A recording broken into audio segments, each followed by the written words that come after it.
Okatakyie. Cʊrsing bema. Agoja, may you. I was where I was a radio. Abusia ebra ya adwen ye say eye beef na ekoso between eye Opambour ne Okatakyie Afrifa to etwa no say to ntwa yo ene na no pay die Na yes you obi adome oba no wo se die ya Abodam papa. Ya Cʊrsing. Enye die ya Cʊrsing. Cʊrsing bema. eye Okatakyie Afrifa ne maame onu ankasa ne maame a wawo no ene adidi atem Bema pa the coach tantai. Coach no say ya cheta no sana. I got to know. Let's talk GH rumors and any first time I pop into my video. I'm supposed to subscribe. Ede mama no click on notification bell on said be any upload be about on sabeti aka. No wa share ama Afrifa be share no wa like it and so ede mama. Don't forget say any comment be a one ubeja comment section ede mama. Na ye nim say be getting to bed 2 weeks ni edie ye twuma mentwe kakra bi ekoso ewo between Opambour ne Okatakyie Afrifa ni nyina agina Ghana card ho question Opambour ko bisaye wabra mampanyi dada John Dramani Mahama ebe hosti ewo Kumase eno enam so ma eja Opambour ko bisaye say Ghana card yetumi de free car na sa question ne baaye no vim lady efia pokua nso bekasaye ekoka asem bi fa ho se sebi wa wo beka Ghana card ho asem no na sebi ase wadwen ewo fom kakra enam so e ma che se Okatakyie Afrifa de na no kotumu mansam ni beye bebre cases bi ni ade ekokokoko so ene we akami we atimi ni nyina to betwa wa bra Angel Group of Companies almost CEO Dr. Kwaku di nyina ba mu ye de nim say to etwa new week and new news and I say fresh things but where the Okatakyie Afrifa maame na mu ne maame a wawo na ne live on radio hey we di Opambour atemankasa na bibi aboko de adominanti eno pai bunti bibi aboko na me kan wo skills na ya wo yese you would do oboso mesika na I should bobe 15 for one afraid yi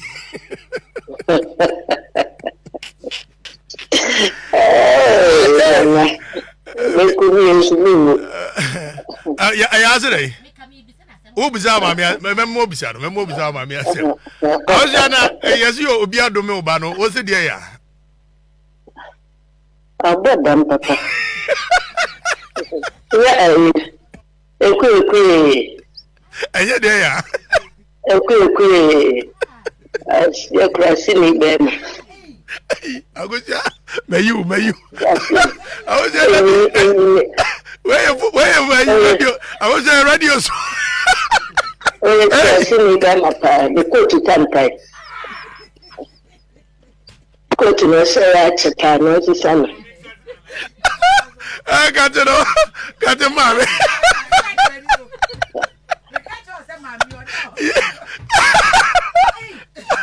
oh I go jump no I say Enobi otie bi abaka se oh sabre na bi ofi ba no ba ma say na o se on radio so whatever want that want say na adwin say want say akasa of am on mo radio Debi want no nim say ade ache na wa frɛ na wo chia no na we ono radio super wonim ba from on mo radio eh mo na mo pe radio no fa do be 9 months akonto na for mo obi do me 9 months yo ana from sa o kasa sen na eh Mogo ajimunzam kese we can ma shock Abusia Okatakyie Afrifa maame ana ekotie na sem na ene esisi ade baby Opambour bia we don't know what he is planning so what so until you ne mom ye de enima ne se ne atenie de watoto bi de amane ne pa na asɛm ne trendy anopa we wo social media ne so ache se ebi mu ani age na ebi mu nso ebu afuyie ene comment ne de ebi sewani ense wo ka kire ene mi be read comment ni we na watie nsɛm a amanfo toto de mane wo wiem eye user ni din de confidence o say it's not funny. Okatakyie Afrifa is my man. He's the reason why I switched to Angel Morning Show from UTV. But if you keep on with this, then please, I'm sorry. Not just as more can say, Okatakyie de odone pa openasem. Ninti ana now first na UTV morning show no was about Okatakyie nti and was special at the bar Angel. But as Okatakyie ne ye binu and said then try ye man and cost to say ya de ani naturally say Obeka bye bye at the atreno. Another user ni Eddie Lawrence AJ or same. Mom, you do all. God bless you, pa. Na chise ono de or through support. Ede ma yo Okatakyie Afrifa mame wa bra wa be abe blast Opambour. User ni din Ede Osei Bimpong Godfred or same. I love the mom. This is how mom should fight for their children. When people try to curse them, if she loses the son, who is going to feed her? And just said this particular user or saving point on the next more can say ya ne was as a mother dear way because on the feed curses na Opambour the man no sebi the bunny free more wine and a mama menu edge and another user ni Eddie Gardner Kwame Nana Moa or same. Yes, some of us are very unhappy with Opambour's conduct, but we are also not happy hearing your mom insult. Too wrong doesn't make right. Na just on it, and that's more can you say. Although the Opambour and no means some more Okatakyie Afrifa was wrong or unsupported, but for my men so Okatakyie my men so to come and insult Opambour and also you're wrong, and it's two wrongs. And make it right in Senate. So mummy and Anya dear Johnny Jones or say a boy with no credibility. That is this one day or attack a Okatakyie Afrifa say we need credibility be Gideon Pedro or say your mom has a big problem for not advising you. Let's just say a bimoka papa ede mama minister ma na yade for supporting ne bano amanfo bi so buafuye. This particular is that they also mama one two for one yard dear so Okatakyie sebi o mami entumi entu for any comments ni those so manfo bebrebu afuye because this was on live radio and then you don't know who was listening at that particular time and for a woman like Okatakyie mami to use some words then go for efane say ankoye ebi mo so say ekoye fi say mama de o attack ne ba obeda ni jata no so aba abehwe pa make I say any comment bi a wo no ubeja e wo comment section ho e de mama na asem we ni kofa bra nyina no e bia na wa hye but we fi ho a yenka ye ho kakra emra coming back again coming back curse na no pay binya curse no we you dance over curse and stop for the new class of curse we don't say suachi more fire more fire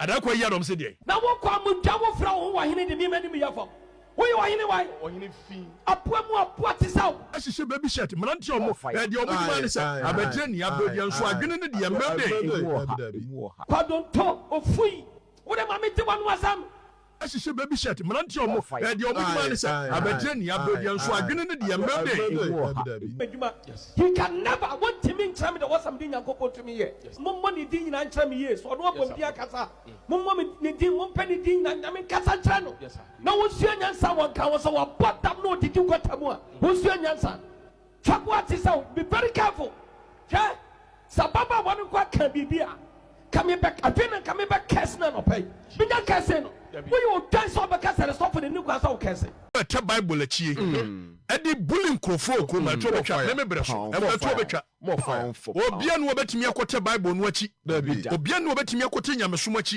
edi ehununura manfo ko ni mu ni ake ano atum na Martin Mueller German philosopher tworo poem bi and was say first they came for the Jews. I did not speak because I was not Jewish. More fire. Then they came for the trade unionists. I did not speak because I was not trade unionist. More fire. They came for the socialists. I did not speak because I was not a socialist. And they finally came for me. and there was nobody to speak for me. More fire. Tie de meka yi. More fire. Afia pokuya na no woni na nyanya sa. An wo hunanura no nya sa. An mebo odua na medome oni ade nya sa. Se adakwa yi adom ka asem bia obi atum bia obedome no. Nya sa kana no ntum. Ana me ye na mesesi ya. Ebusia eno no na kire se beef ne de enya ade a kire se obi no obi nya omutwa so simple sa o etimi tie mu a me many edi akire say any response be ebe free both sides asaba me de ebeba be so mo na me ka wo say ye beto aban ho behia se ebebo ya so bi ho ba fi se Ghana e ya so bi ma me din e de na ne ke asanto makram